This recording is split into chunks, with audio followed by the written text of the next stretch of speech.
সব তেরা গল্প হয়ে ওঠে, গল্পেরা ছুঁয়ে যায় মন। আমি মমিতা, উপন্যাসিক গল্প কথাতে তোমাদের স্বাগত। আজ তোমাদের জন্য নিয়ে এসেছি পুরবালা রায়ের লেখা প্রতীক্ষা। আজ আমি এমন একটি গল্প উপস্থাপন করতে যাচ্ছি যা আমাদের মনে এক অদ্ভুত ব্যথার অনুভূতি জাগিয়ে তোলে। জীবনে এমন কিছু মুহূর্ত আছে যখন হৃদয়ে নিজে চায় না, আবার মনে হয় আশা হারানো অসম্ভব। যে ভালোবাসা কোনো নিশ্চিত সাড়া পায়নি, তবু তার অটুট বিশ্বাস বাঁচিয়ে রেখেছে ক্লান্ত হৃদয়টাকে। এসো সেই অন্তহীন অপেক্ষার অনুভূতি স্পর্শ করে দেখি। শোনো এক নতুন গল্পের কথা।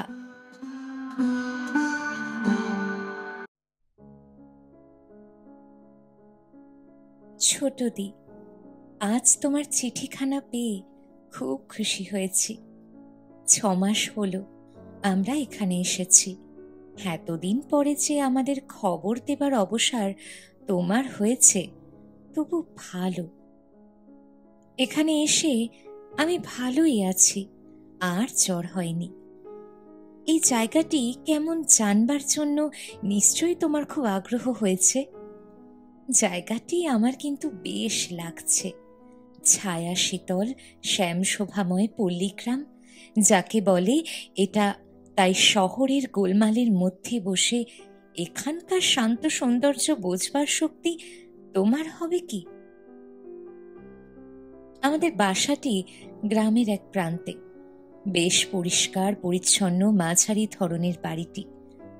সম্মুখে রাস্তা, তারপরেই খরস্রোতা শ্যামতটিনী সুন্দরী নদী,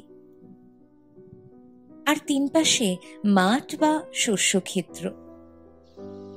বাহিরের ঘরে বারান্দায় দাঁড়ালে নদীর সুশীতল মুক্ত হাওয়ায়, শস্যক্ষেত্রের শ্যাম শোভায় মন প্রফুল্ল হয়ে ওঠে। এখানে ম্যালেরিয়ার জ্বরে কেমন ভুগছিলুম তা তো জানোই। এখানকার ডাক্তারবাবু সকল ওষুধপত্র বন্ধ করে সকালে বিকালে নদীর ধারে বেড়ানোর ব্যবস্থা দিয়েছেন। আপিসে বাবার বেশি কাজের ভিড় না থাকলে তিনি সঙ্গে করে বেড়াতে নিয়ে যান। বেশি কাজ থাকলে নিজেই বাড়ির সামনে নদীর ধারে ঘুরে ঘুরে বেড়াই। নদীর ধারে একটা প্রকাণ্ড বট গাছ আছে, তার ছায়ায় বসে ও বেশ হাওয়া খাওয়া হয়। এখানে একটি মেয়ের সঙ্গে আমার আলাপ হয়েছে, তার কথা তোমায় বলতে চাই, তোমার বোধহয় মন্দ লাগবে না। নদী তীরে যে প্রকাণ্ড বটগাছের কথা বলেছি, সেই বটগাছটা আমাদের বাসা বাড়ির কাছে। ঠিক সম্মুখে নয়, বাধারে একটু সরে গাছের বা পাশে পল্লী নারীদের স্নানের ঘাট। সকালে বিকালে দ্বীপ্রহরে কৃষক বধূরা এই ঘাটে বাসন মাজা, কাপড় কাচার জল নেওয়া, স্নান করার ছলে শতবার আসে, বসে গল্পগুজব করে। আমি বেড়ানোর ছলে তাদের নিপুণ হস্তের কাজ দেখি। সংসারের ছোটখাটো নানা কথা শুনি। সকালবেলা গাছতলায় পাতালতা নিয়ে ধুলোর ভাত রেঁধে উলঙ্গ অর্ধ উলঙ্গ কৃষক শিশুদের খেলতে দেখি। কোনোদিন জনশূন্য থাকে। বিকেলে বা সবই ঠিক সকালের মতো। কেবল গাছতলায় একটি মেয়েকে নির্নিমেষ চক্ষে একাগ্রচিত্তে নদীর দিকে চেয়ে বসে থাকতে দেখি। ঘাটের রমণী গণের কথোপকথন, ক্রীড়ারত শিশুদের আনন্দ কোলাহল, কিছুই যেন তার কানে বা মনে প্রবেশ করে না। কোন দিকেই লক্ষ্য নাই, ভ্রুক্ষেপ নাই। সে যেন ধ্যানরতা পাষাণ মূর্তি। সংসারে সহস্র কোলাহল তাকে এতটুকু বিচলিত করতে সমর্থ নয়। তার মুখখানিতে কি যেন দারুণ উৎকণ্ঠা ফুটে থাকে। তারও আশ্চর্য এই যে এ মেয়েটির কাছে কোনো রমণী কিংবা বালক বালিকাকে যেতে বা তার সঙ্গে কোনো বাক্যালাপ করতেও দেখি না। তারা আসে যায়, বসে থাকে, কথা বলে, ওর দিকে লক্ষ্য করে না। বোধহয় তার এমন বসে থাকা সকলের কাছে অতি পুরাতন হয়ে দাঁড়িয়েছে। প্রত্যহ একই স্থানে একভাবে এক সময়ে মেয়েটিকে বসে থাকতে দেখে আমার কৌতূহল দূরদমনীয় হয়ে উঠতে লাগল। বেশ লক্ষ্য করে দেখলাম সেবেলা 4:30-5টার এসে এখানে বসে, সন্ধ্যা ঘোর হয়ে এলে উঠে চলে যায়। তার বেশভূষা দেখে মুসলমানের মেয়ে বলেই মনে হয়, পরে জেনেছি সত্যি সে মুসলমানি। বয়স বোধ হয় 35-এর নিচে হবে না। তোমার মতো আমার বর্ণনা শক্তি নেই, সব কথা সংক্ষেপেই লিখব, তুমি ভেবে চিনতে বুঝে নিও, কেমন? নিখুঁত সুন্দরী যাকে বলে মেয়েটি তাই। এমন সুন্দরী যে কৃষক মুসলমানের গৃহে আছে বা থাকতে পারে, সে বিশ্বাস ইতিপূর্বে আমার ছিল না। বেশভূষা অতি সামান্য, পরনে এই দেশের তাঁতে তৈরি অত্যন্ত মোটা কামবিস বললেই হয়, সরু লাল পেড়ে শাড়ি, নিচে হাতে রুলির মতো লাল দুগাছি চুড়ি, আর কোনো গহনা নাই। কিন্তু এতেই তাকে এত সুন্দর দেখাচ্ছে যে গহনা পরার প্রয়োজন মনে হয় না। দাদা যে বলে, যাকে ভগবান সৌন্দর্য সম্পদ দিয়েছেন তাকে গহনা পরালে সৌন্দর্যের হানি করা বা অপমান করা হয়। কথাটা তখন হেসে উড়িয়ে দিলেও আজ কিন্তু ঠিক বলে মনে হচ্ছে। ওকে দেখে আমার মনে হয় গহনা পরলে ওকে বুঝি এত সুন্দর লাগতো না। এমনই রমণীয় কমনীয় রূপখানি তার অমনটি সর্বদা চোখে পড়ে না। আরো আশ্চর্য সেই সুন্দর মুখখানি কি এক অপূর্ব মহিমা মণ্ডিত, সে মুখের দিকে চাইলেই শ্রদ্ধা ভক্তিতে বুক ভরে ওঠে, মাথাখানি নত হয়ে আসে। সে মুখে যুবকের কামনার কিছু নেই, সে যেন মূর্তিমতী শিশুর সান্ত্বনা। প্রত্যহ নদীর দিকে চেয়ে বসে থাকে সে কি ব্যাকুল দৃষ্টিতে। রুদ্ধ নিঃশ্বাসে যার পথ চেয়ে থাকে সে যেন আসবেই, কিন্তু দিনের পর দিন যাচ্ছে, কই কেউ তো আসে না। তবু সে হতাশ নিরুদ্যম নয়, প্রত্যহ নিত্য নূতন আশা আগ্রহ বল সঞ্চয় করে ওই জায়গায় এসে বসে বিফল প্রতীক্ষা করে। একদিন বেলা 3:30 বৃষ্টি আরম্ভ হল। প্রথমে টিপটিপ, ক্রমে বেগেই বর্ষণ হতে লাগলো। এমন দিনে বেড়াতে বেরোনো অসম্ভব। অগত্যা বই খাতা নিয়ে বিছানায় শুয়ে বসে নাড়াচাড়া করে সময়টা কাটিয়ে দিতে চেষ্টা করলেন। কিন্তু অমন জ্বরের মতো শুয়ে বসে কতক্ষণ থাকা যায়? বিরক্ত লাগতেই উঠে পড়লাম। কেমন খেয়াল হলো, বাহিরের ঘরের জানালা দিয়ে নদীর অবস্থা দেখতে গেলাম। তখন সন্ধ্যা হয়।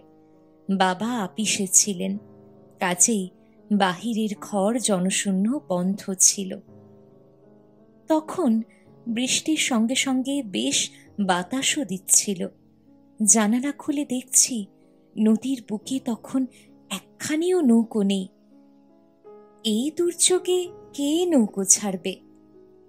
হঠাৎ তার কথা মনে হলো, আজ নিশ্চয়ই সে আসেনি। সে যার আসার আশায় পথ চেয়ে থাকে, সে কখনোই এমন দুর্যোগে নৌকো ছাড়বে না। তবে আজ আর কিসের প্রতীক্ষা?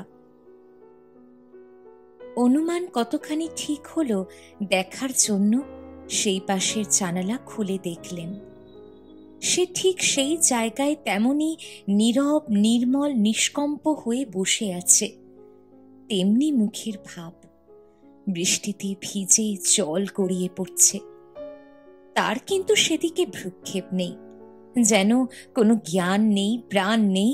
সে যেন ভাস্কর খোদিত পাষাণ মূর্তি। আমি অবাক, এ কিসের, কার প্রতীক্ষা? এমন তো কোনো গল্পে পড়িনি। যেমন করে হোক ব্যাপারটা জানতেই হবে। সন্ধ্যা পর্যন্ত জানালায় দাঁড়িয়ে রইলুম। সেও ঠিক একভাবেই বসে রইল। সন্ধ্যার অন্ধকার ঘনিয়ে এলে সে ধীরে ধীরে চলে গেল, বুঝি হতাশার ভারে পীড়িত হৃদয়।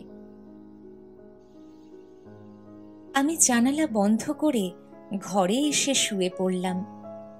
প্রত্যহ ফিরে যাবার সময় তার মুখ দেখে, যদিও ও সন্ধ্যার অন্ধকারে স্পষ্ট দেখা যায় না, মনে হতো নিরাশ কাতর হৃদয়ের বেদনা যে অসহ্য হয়ে উঠেছে। সে যেন কোনো মতে পারছে না। এখনই বুঝি হৃদয়ের সঙ্গে সঙ্গে ক্ষুদ্র দেহখানি শতধা হয়ে ভেঙে চুরে খসে পড়বে। জানি না এত অসহ্য কি সে ব্যথা। পরদিন যখন সে নিয়মিত সময়ে এসে বসল, তখন মুখ দেখে মনে হলো সে যেন নতুন আশা, আগ্রহ, ধৈর্য সংগ্রহ করে এনেছে। অমন অক্ষয় ভাণ্ডার সে কোথায় পেয়েছে? এই সকলেরই সীমা আছে, ধৈর্যের কি নাই? এমন অসীম ধৈর্য কি মানুষের সম্ভবে? তারপর আরো কতদিন ওর চেয়ে ও বেশি ঝড় জলে ভিজে ভিজে তাকে অমনি বসে থাকতে দেখেছি। সে দেহ একবারও শীতে কাঁপেনি, বাতাসে এতটুকুও টলেনি। নীরব নিথর বসে থাকা এতটুকু অধৈর্যের লক্ষণ তাতে দেখিনি। একে কি বলে চোখ, সাধনা? সেকালের মুনি ঋষিরা বুঝি এমনই করে তপস্যা করে ভগবানের দর্শন পেতেন? যে তপস্যার ফলে বা বলে ভগবান বাধা দেখা দেন, তেমনি তপস্যার বলে একটা ছাড় মানুষকে বেঁধে আনতে পারে না কেন? এই সাধনার সিদ্ধি কত দূরে? তার সঙ্গে আলাপ করবার আগ্রহ আমার যত বাড়তে লাগলো, সুযোগও তত দুষ্প্রাপ্য হয়ে উঠতে লাগলো। তার চোখ ভঙ্গ করে আলাপ করবার সাহস আমার হচ্ছিল না। তার সম্বন্ধে সকল কথা হয়তো চেষ্টা করলে অন্যান্য প্রতিবেশিনীর মুখে শুনতে পেতুম, কিন্তু কেন জানি নে সেই প্রবৃত্তি আমার মোটে হলো না। যেন ওর কথা, ওর ব্যথা ওর মুখেই শোভা পায়। একদিন সুযোগ মিলল। বাবার আপিসে তখন কাজের ভিড় বেশি। আমারও সব চেনাশোনা হয়েছে দেখে বাবা আর সঙ্গে চান না। আমি একাই বাড়ির সামনে নদীর ধারে ঘুরে বেড়াই। সেদিন সকালবেলা ঘাটের ওপরে বেড়াতে যেতে তাকে ঘাটে খানকতক বাসন মাজতে দেখলাম। আমি এমনি একটা অবসরের প্রতীক্ষা করছিলাম। বাঞ্ছিত প্রথম সুযোগ মূর্খের মতো নষ্ট হতে দিলাম না। নদীতে কোন সময় কেমন জল থাকে, বর্ষায় কতদূর পর্যন্ত আসে, এ কথার সূত্র ধরেই প্রথম আলাপ শুরু করা গেল। তারপর নানা কথা হলো। সে আমার, আমি তার মোটামুটি পরিচয় পেলাম। তারপর প্রত্যহ ঘাটে দেখা হয়, গল্পগুজব চলে। ক্রমে আমি তার বাড়ি যেতে আরম্ভ করলেম। কৃষক মুসলমানের বাড়ি বলে ঘেন্না করতে পারবে না। তাহলে তোমার ভুল হবে এমন পরিষ্কার পরিচ্ছন্ন অনেক ভদ্রলোকের বাড়িও নয়। বাড়িতে ছোট বড় 4খানা ঘর, শোবার ঘর, রান্নাঘর, ঢেকি ঘর, গোশালায় মাটির দেয়ালের উপর খড়ের চাল। এদেশের মাটির দেয়াল ভারী সুন্দর ইটের গাঁথুনির চেয়ে অনেক অংশে হীন হয়। নিদেন আমার তাই মনে হয়। উঠানটা পরিষ্কার পরিচ্ছন্ন, গোময় লিপ্ত, কোথাও এতটুকু জঞ্জাল নেই। গোশালায় একটি হৃষ্ট পুষ্ট সবচ্ছা গাভী। বাড়ির চারিপাশে কঞ্চির বেড়া দেওয়া। নানা স্থানে ছোট বড় মাচার লাউ, কুমড়ো, শিম গাছ, কোথাও গোটাকতক লঙ্কা, বেগুনের গাছ। বাড়ির ঘরগুলি থেকে আরম্ভ করে গাভী, গাছ, খুঁটিনাটি সমস্ত জিনিসে দেখলেই বোঝা যায় স্বামিনী তার সমস্ত সেবা, যত্ন, স্নেহ মুক্ত হস্তে এদের উপর ব্যয় করেছে। কোনখানে এতটুকু ত্রুটি লক্ষ্য করা যায় না। মেয়েটির নাম ফুলজান। স্বভাব সুন্দরী ফুলজানের বাড়িটি তারই বাসযোগ্য। তার বাপের এক পতিপুত্রহীনা অনাথা চাচি এখন তার অভিভাবিকা। ফুলজান প্রাণপণে বুড়িটির সেবা যত্ন করে। বুড়িও তার সমস্ত স্নেহটুকু দিয়ে তাকে আপন শোক সন্তপ্ত বক্ষের মধ্যে ঢেকে রেখেছে। আশেপাশে আরো জ্ঞাতি কুটুম্বের বাড়ি আছে। স্বভাবের গুণ সকলেই ফুলজানকে স্নেহ করে তত্ত্ব নেয়, অভাব আবদার পূরণ করে। তাছাড়া পাড়ার ছেলেমেয়েগুলি ফুলজানের স্নেহ যত্নে বাঁধা। তারা নির্ভয়ে তার বাড়িতে সব সময় আনন্দে খেলাধুলা করে। অনেক রাত্রেও তারা শূন্য বক্ষ পূর্ণ করে শুয়ে নিশ্চিন্তে নিদ্রা যায়। পাড়ার সকলেই ফুলজানের সরল নিষ্কলুষ স্বভাবে মুগ্ধ, দুঃখে দুঃখিত। তার উপর শ্রদ্ধা নির্ভর ও অনেকখানি করে। ছেলেদের মা বাপ নিজেদের ছেলে মেয়ে তার হাতে সঁপে দিয়ে দিব্যি নিশ্চিন্তে থাকে। সন্তানহীনা ফুলজান তার স্নেহ শ্রবণ হৃদয়ের গুণে পরের ছেলেগুলিকে নিতান্ত আপনার করে বেশ শান্তিতেই থাকে। এই দেবতার মতো পবিত্র শিশুদের ফুলের মতো সুন্দর মুখগুলি বুঝি তাকে নিত্য নূতন জীবন দান করে, নতুবা তার বেঁচে থাকা বুঝি অসম্ভব হতো। খতিয়ে দেখতে গেলে এ জগতে তার আপনার বলবার কেউ নেই। আর যার কিছু নেই, কেউ নেই, সমস্ত দুনিয়াই তার। স্নেহ, প্রেম, প্রীতি, সেবা, যত্ন সবই তার হৃদয়ের নারী হৃদয়ের মতোই আছে। কিন্তু দিবে কাকে? সাধারণের মতো তার ভাগ্য নয়। পিতা মাতা, ভাই ভগ্নী, ছেলে মেয়ে কিছুই নেই। তবে সে কি নিয়ে বেঁচে থাকে? কাকে দেবে সব? ভগবান তাকে পথ বা পাত্র দেখিয়ে দিয়েছেন, আর দুঃখ নেই। সুগৃহিণী ফুলজান সকলকে মুক্ত হস্তে অথচ সমভাগে তার অসীম স্নেহ দান করে। অবুঝ অজ্ঞান পাওনাদারগুলিও সুদ সমেত বুঝে নেয়, মা গাভীটি পর্যন্ত। শিশুগুলির মাঝে তাকে স্নেহ ক্ষমাশীলা জননীর মতোই দেখা যায়।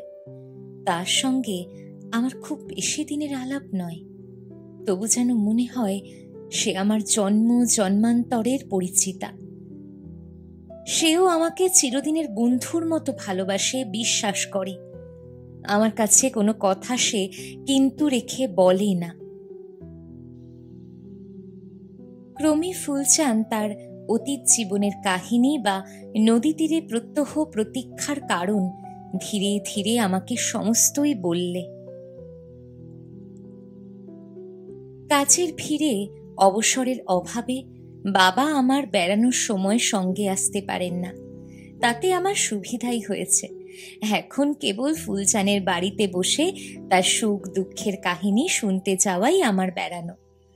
তার বাড়ি আমাদের বাড়ির খুব কাছে, সেই বটগাছে সোজাসুজি। এখন রোজ সকালে সে তার নিত্যকর্মগুলি শেষ করে আমার যাওয়ার আশায় পথ চেয়ে থাকে। আমি কোনো মতে বাড়ি থেকে বেরিয়ে পড়তে পারলে বাঁচি। সকালবেলায় আমাদের দেখা কথা হয়, বিকেলে সে তার বটতলায় বসে, আমিও আর বেড়াতে বেরোইনি। এতদিন বয়স হলে ও ম্যালেরিয়ার প্রভাবে বা প্রসাদে দেহটি তেমন বাড়তে পায়নি। এখন আর সেদিন নেই। ম্যালেরিয়া ছেড়ে যাওয়ার সঙ্গে সঙ্গেই দেহটি তার এতদিনের ত্রুটি সংশোধন করতে আরম্ভ করেছে। কাজেই যখন তখন রাস্তায় বেড়ানো বা বেরোনোর উচিত মনে হয় না। তবে এটা নির্জন পল্লী বলেই যা। ভদ্রলোকের চেয়ে চাষালোক মন্দ কিসে ভাই? ভদ্রপল্লী হলে এত বড় মেয়েকে রাস্তায় বেড়াতে দেখলে কে ক্ষমা করত? বরং 5টা টিপ্পনি কাটবার এমন সুযোগটি কখনোই ছাড়ত না। কানা খুশুর জ্বালায় অস্থির হয়ে উঠতে হতো। এরা গরিব নিরীহ চাষি লোক, মুখে তুলে চাওয়ার সাহস করে না, তবু এরাই চাষা। যাক, তারপর যা বলছিলাম, ফুলচানের কাহিনীটি বলি। ফুলচান বাপ মায়ের শেষ বয়সের নিতান্ত নিরাশার সময় ভগবানের অসম্ভব অনুগ্রহ বা দান একমাত্র মেয়ে।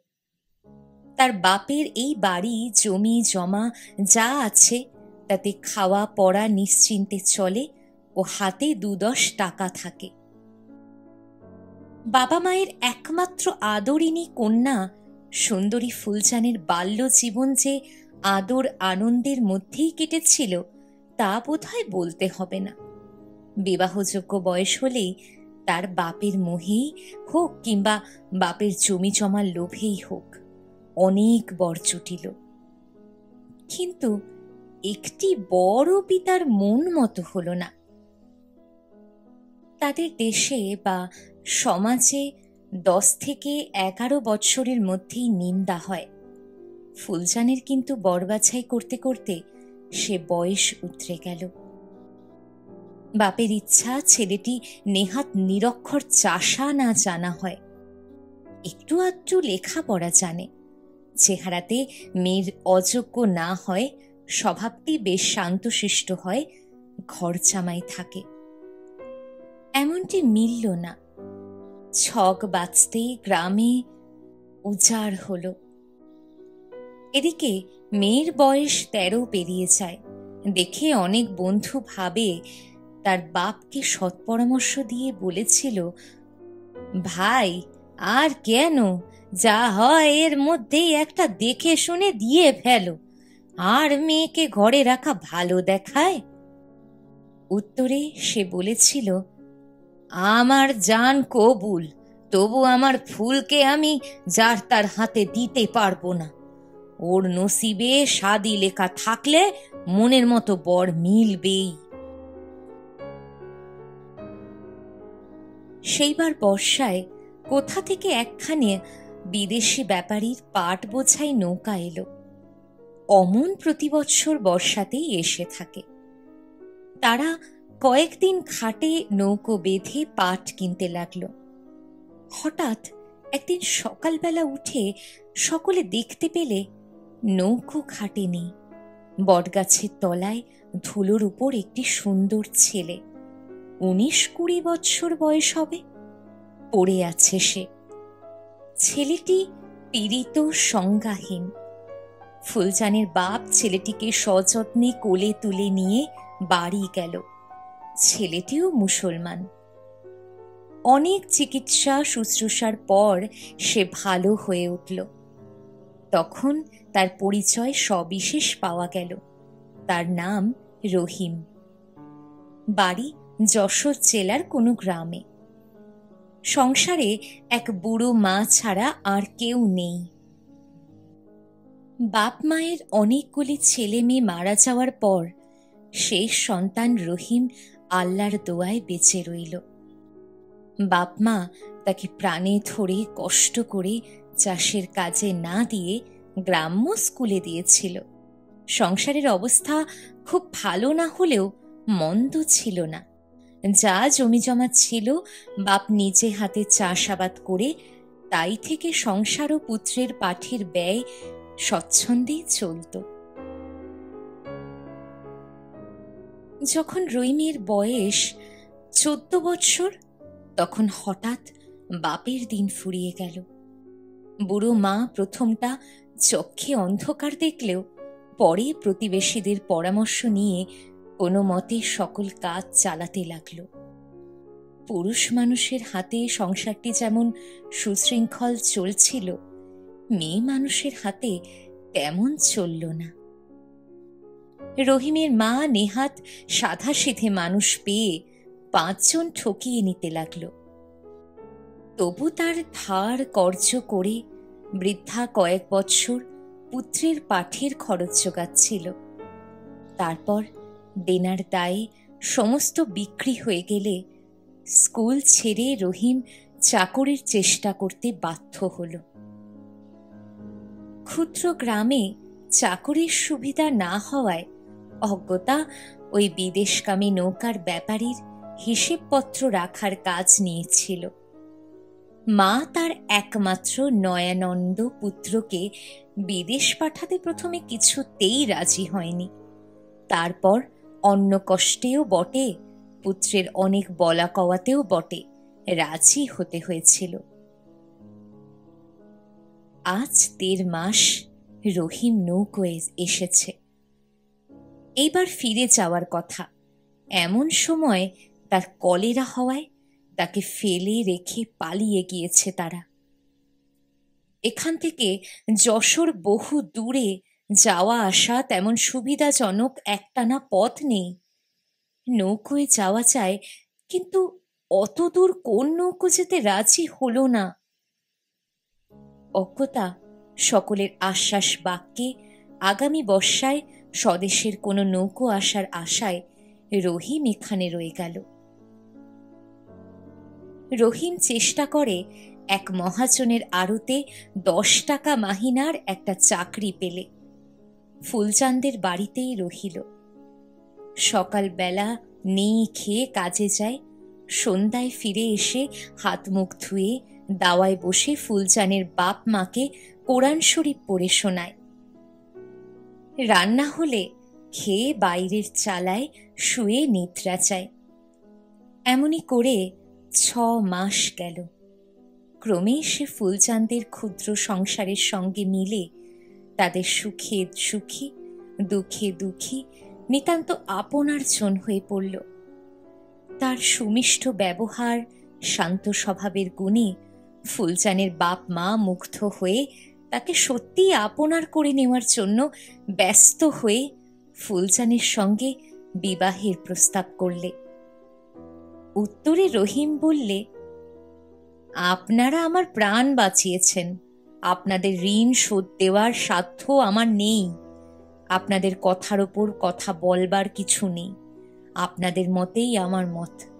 কেবল আমার মাকে না দেখে কোনো মতেই স্থির হতে পারছি নে। বড় দুঃখী মা আমার। আমি ভিন্ন, তার কেউ নেই তাকে দেখবার। আর কিছুদিন অপেক্ষা করুন, আমি যে মাকে নিয়ে এসে বিয়ে করব। এরা বললে, তা কেন? এখনো তোমার যাওয়ার দেরি আছে। বিয়ে যখন করবেই তখন মেয়েকে আর বড় করে নিন্দের সৃষ্টি করা কেন? বিয়ে করেই মাকে আনতে চেও। রহিম আর প্রতিবাদ করলে না বা করতে সাহস করলে না। নির্বিঘ্নে বিবাহ হয়ে গেল। ফুলচাঁদের বাপ মায়ের সুখের সীমা রইল না। তারা যা চায় তা পেলে তারা রহিমকে আল্লাহর প্রেরিত দয়ার দান মনে করে সর্বান্তকরণে তাকে ধন্যবাদ দিয়ে সেলাম জানালে। ফুলচান রহিমও সুখী, কারণ কেউ কারো অযোগ্য নয়, এরা অধিক কেউ আশাও করেনি। স্বামীর স্ত্রীকে যতখানি স্নেহ যত্ন আদর করা উচিত, রহিমের তাতে ত্রুটি ছিল না। ফুলচাঁদ তার সমস্ত মন প্রাণ পতি দেবতার পায়ে নিবেদন করে পুজো করত। স্বামী লেখাপড়া ভালোবাসে, তাই ফুলচাঁদ তার কাছে পড়ত। সংসারের নানা কাজের মধ্যেও সে সযত্নে পড়া করত। রান্না চড়িয়ে ধান সিদ্ধ চড়িয়ে সেই হেসেলে বসেই পড়া মুখস্থ করত। তাই ফুলচাঁদ মোটামুটি পড়ালেখা জানে। স্বামী পছন্দ করত, তাই এখনো সে চর্চা ছাড়েনি, অবসর মতো পড়াশুনো করে। যাকে সুখ বলে তার ত্রুটি না থাকলেও একটি দিনের জন্য রহিম মন খুলে হাসত না বা হৃদয়ে শান্তি পেত না। এত সুখের মধ্যেও মায়ের মলিন মুখখানি সর্বদা স্মৃতিপটে জেগে তাকে বেদনা দিত। 2-3খানা চিঠি লিখেও কোনো উত্তর এলো না। রহিমও অন্তরে অন্তরে অধৈর্য হয়ে উঠতে লাগল। ফুলচাঁদ স্বামীর বেদনা বুঝে নানা আশা সান্ত্বনার কথা বলতো। তারপর বর্ষা এলো। কত দেশের কত নৌকো এলো, রহিমের দেশের নৌকো একখানিও এলো না। আশায় আশায় বর্ষা চলে গেল, রহিমের যাওয়ার সুবিধা হলো না। প্রথমটা মনে বড় ব্যাকুল হয়ে পড়েছিল, শেষে ফুলচাঁদের যত্নে সান্ত্বনায় অনেকটা সুস্থ হয়ে আগামী বর্ষার অপেক্ষায় আশায় বুক বেঁধে দিন গুনতে লাগল। ক্রমে এমনি করে 4 বৎসরের 4টি বর্ষা এলো, রহিমের যাওয়া হলো না। রহিম কারারুদ্ধের মতো ছটফট করে 4 বৎসর কাটিয়ে দিল দারুণ মানসিক কষ্টে। ধৈর্যচ্যুতির সঙ্গে সঙ্গে তার স্বাস্থ্য ভেঙে গেল। অল্প অল্প জ্বর, আহারে অরুচি হয়ে শরীর শীর্ণ করে ফেললে। দিন দিন সে যেন নির্জীব হয়ে মাটির সঙ্গে মিশে যেতে লাগলো। সে আর লোকের সঙ্গে বেশি কথা বলতো না, এক কোণে চুপ করে পড়ে থাকতো, চাইতো। মাঝে মাঝে ফুলচাঁদকে বলতো, ফুলচাঁদ, আমি বড় দুর্ভাগা, তাই তোমার মতো স্ত্রী পেয়েও একদিনের জন্য সুখী হতে পারলাম না। তোমাকেও কেবল দুঃখই দিলেন। একবার মাকে দেখতে পেলেই আমি বাঁচি, আমার সব অসুখ ভালো হয়ে যায়। মাকে না দেখে তোমায় ফেলে আমার মরণেও সুখ শান্তি মুক্তি নেই বুঝি। এ অসুখ আমার শরীরের নয়, মনের। আমি বেশ বুঝতে পারছি, মাকে যে আমি কত আশা দিয়ে বুঝিয়ে রেখে এসেছি, এতদিনে আমায় না দেখে সে কি বেঁচে আছে? কেমন করে আমার অন্ন জল রোচে, মা হয়তো না খেতে পেয়ে মরেছে। এমন বেঁচে থাকার চেয়ে আমার মরণ ভালো ছিল। সরলা প্রতিপ্রাণা ফুলচাঁদও স্বামীর সঙ্গে সঙ্গে কাঁদে। তার সকল বেদনা আপন হৃদয়ে অনুভব করে স্বামীর অশ্রু সযত্নে মুছিয়ে দিয়ে নূতন আশা সান্ত্বনার কথা বলে বুঝাতে চেষ্টা করে। প্রাণপণে স্বামীর সেবা যত্ন করে। আবার বর্ষা এলো। এবার রহিমের গ্রামের না হয় ওদেশের একখানা নৌকা এলো। মায়ের সংবাদ তারা দিতে পারলে না, কিন্তু রহিমকে সঙ্গে নিয়ে যেতে রাজি হলো। যাওয়ার জন্যে রুগ্ন রহিম ব্যাকুল। সে যেন আশার আনন্দে শরীরে নতুন বল পেলে। এখন আর এক মুহূর্ত সে বিলম্ব করতে পারে না। তেমন কাহিল শরীর নিয়ে নিষ্পরের সঙ্গে যেতে দিতে ফুলচানের বাপ মা কিছুতেই সম্মত হলো না। ফুলচান কিন্তু স্বামীর ব্যথা বুঝে নীরবেই রইল, বাধা দিলে না। রহিম শ্বশুর শাশুড়ি পাড়া প্রতিবেশী সকলের নিষেধ অগ্রাহ্য করে যাবার জন্য প্রস্তুত হল। তখন রাগে দুঃখে ফুলচানের বাপ জ্ঞান হারালো। 5 জন প্রতিবেশী ও স্বজনকে ডেকে এনে রহিমের পথ আগলে বললে, যাবে যদি তবে আমার মেয়েকে তালাক দিয়ে যাও, নইলে তোমায় কিছুতেই যেতে দেব না। রহিম অবাক, কিছুক্ষণ পরে বললে, কেন? আমি তো একেবারে যাচ্ছি নে, মাকে নিয়ে এ মাসেই আবার ফিরে আসব। ফুলচানের বাপ বললে, যদি পথে কিংবা সেখানে যে তুমি মারা যাও, আমরা খবর পাবো কি করে? যদি ইচ্ছে করেই না ফিরে এসো, বিদেশি লোককে বিশ্বাস কি? একবার বিশ্বাস করে ঠকেছি, আর ঠকবো না। 4 বছর এত যত্ন মমতা করেও যখন তোমার মন বাঁধতে পারিনি, তখন আবার কিসের বিশ্বাস?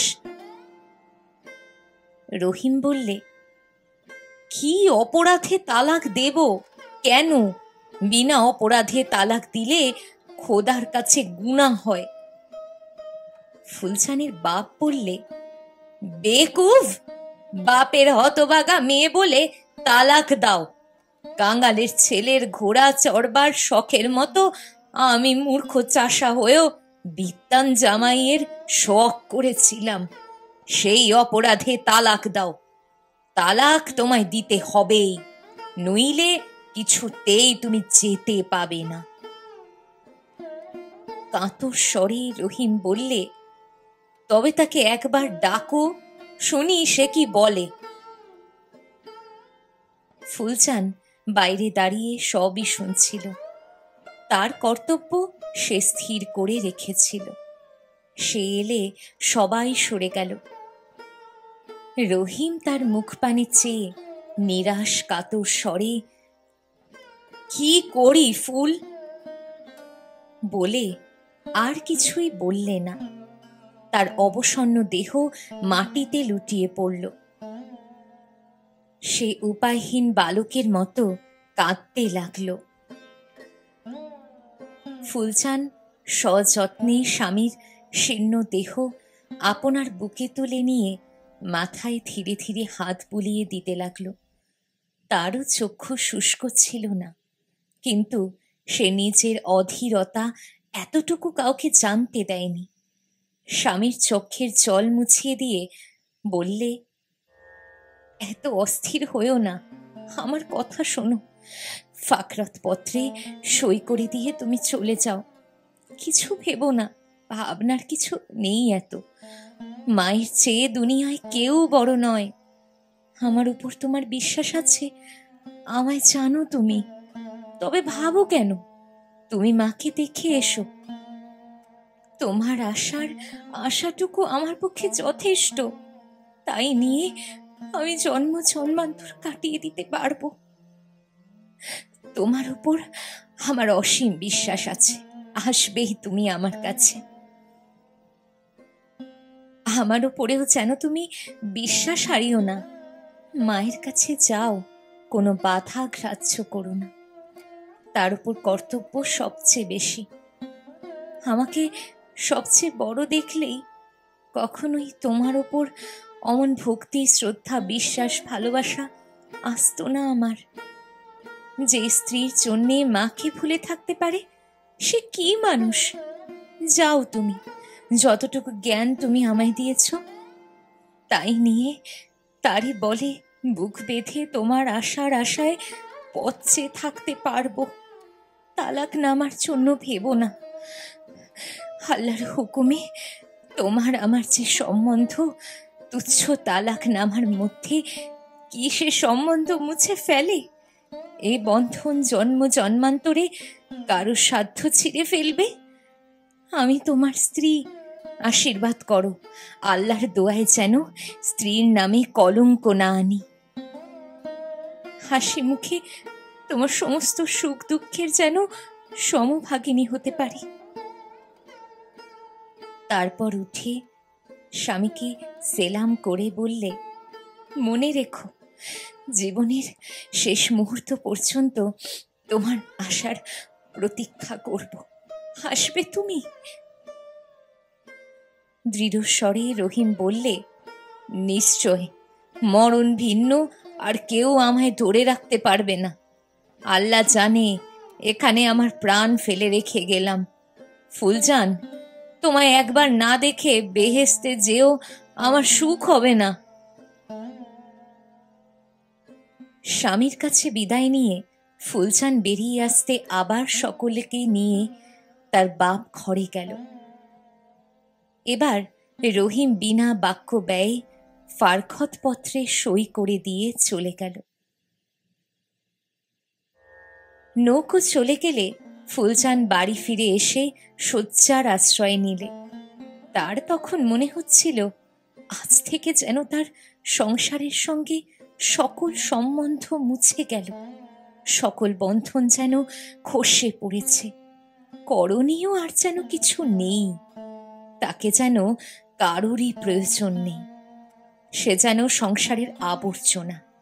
তাই বিধাতার হস্তচালিত অদৃষ্ট শতমুখী তাড়নায় সংসারের এক কোণে তাকে জড়ো করেছে।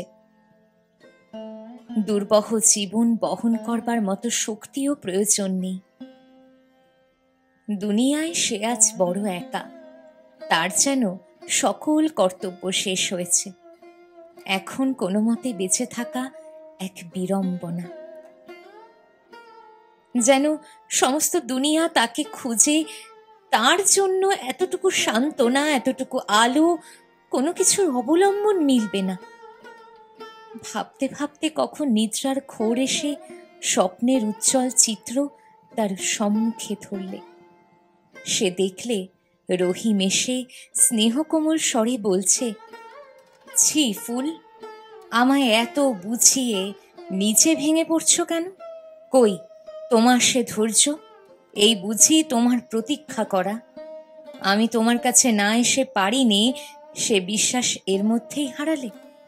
যে কর্তব্যের জন্যে আমি তোমা হেন স্ত্রীকে ফেলে যাচ্ছি, সে কর্তব্যের দ্বার চেয়ে দেখো তোমার সম্মুখে উন্মুক্ত। বুড়ো বাপ মায়ের মনে কষ্ট দিও না। দুনিয়ায় নিজের সুখটুকুই সবচেয়ে বড় নয়, কর্তব্য সবচেয়ে বড়। নিজের আরাম পশুতেও খোঁজে, বোঝে। আমারও যদি তাই চাই, তবে আমরা তাদের চেয়ে বড় কিসে? মানুষ নামে যোগ্য কিসে? ওঠো, মন বাঁধো। তোমার অসীম স্নেহ, অক্লান্ত সেবা যত্নকে একজন মানুষের মধ্যে সীমাবদ্ধ রাখা খোদার অভিপ্রায় নয়।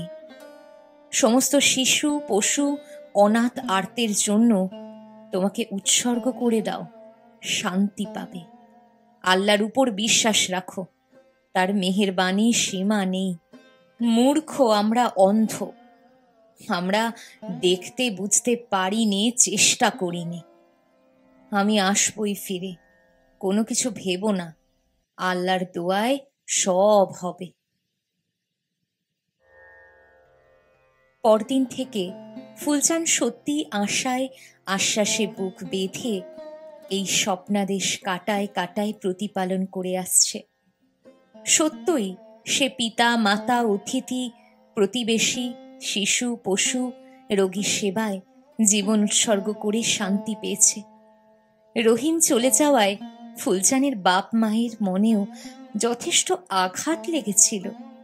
তারা জামাইকে ছেলের মতোই স্নেহের চোখে দেখেছিল। 1 বছর পরে ফুলজানের কথা অল্প কানাঘুষো হতেই সে দৃঢ়স্বরে মাকে বলেছিল, ফের ও কথা শুনলে নদীতে ডুবে মরব। বাপ মা মেয়ের মেজাজ বুঝে আর কোনো কথা মুখে আনতে সাহস করেনি। তারপর কত বৎসর চলে গিয়েছে, বাপ মা মৃত্যুর কোলে স্থান পেয়েছে, রহিম বা তার কোনো সংবাদ আসেনি। তবু ফুলচানের আশা বিশ্বাস অক্ষয় অটুট, চির নতুন। বিকালে নদী তীরে প্রতীক্ষা করাটা তার অভ্যাস বা রোগের মতো দাঁড়িয়েছে। প্রত্যহ বিকালে মন্ত্রচালিতের মতো তাকে যেতেই হবে, না যে পারে না।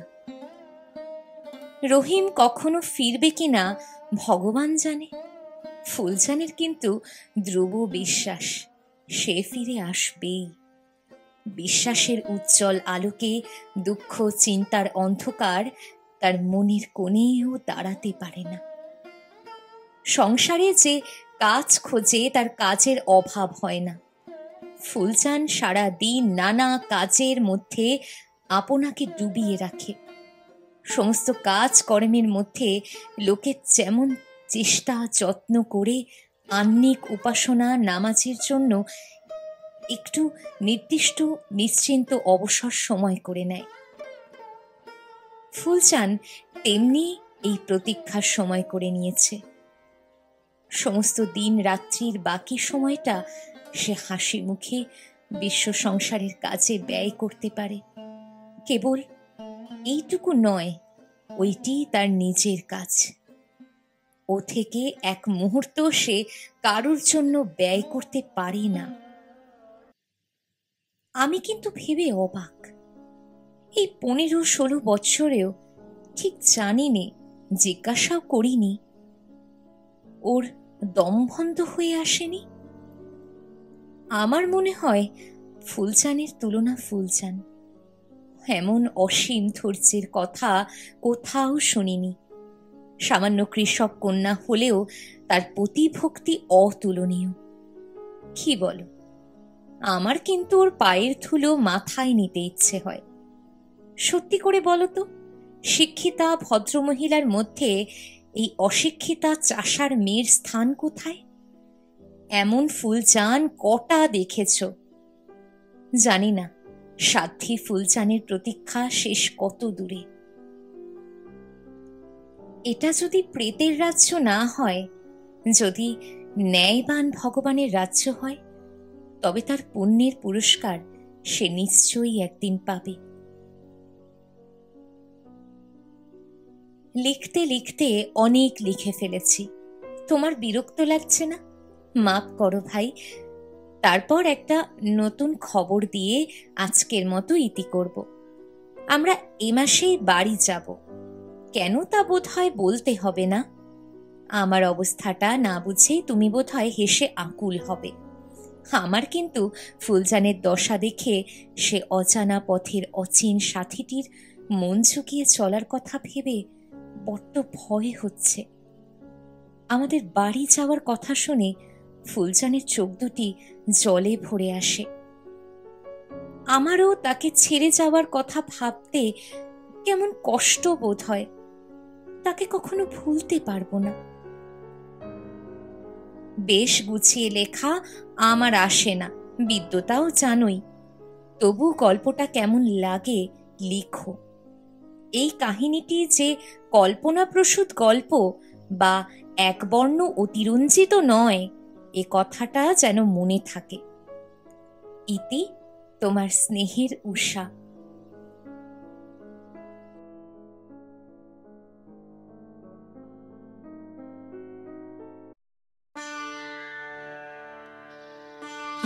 শেষ হলো আজকের গল্প প্রতীক্ষা।